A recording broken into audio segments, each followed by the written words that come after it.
大家好啊！又到咗咪咪 Cooking 嘅時間啦。今日咧就同大家整翻呢一個上次喺直播曾經都整過嘅朱古力粒曲奇啊。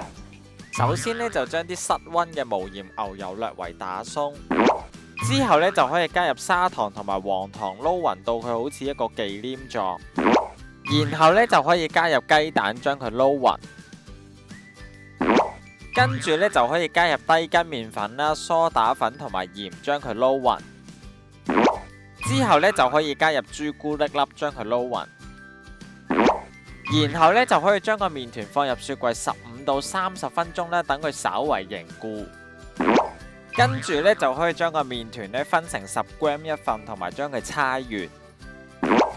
最後咧就可以放入已經預熱咗180度嘅焗爐咧焗10到15分鐘咧，咁就完成㗎啦。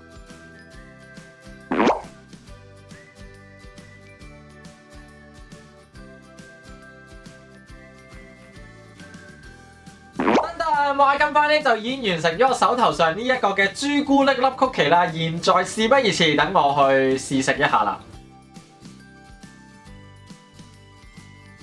咁呢塊曲奇餅咧食落去嗰個口感咧，其實咧係一個外脆內軟嘅口感嚟嘅。咁不過咧，我想講一講咧，就係嗰個朱古力粒嗰個份量啦。咁因為咧，我上次直播嘅時候咧，就用咗呢一個150g嘅朱古力粒入去撈啦。咁其實咧，我發覺咧做出嚟咧食落去咧，其實咧某程度上咧係我覺得係屬於比較偏甜嘅曲奇餅嚟嘅。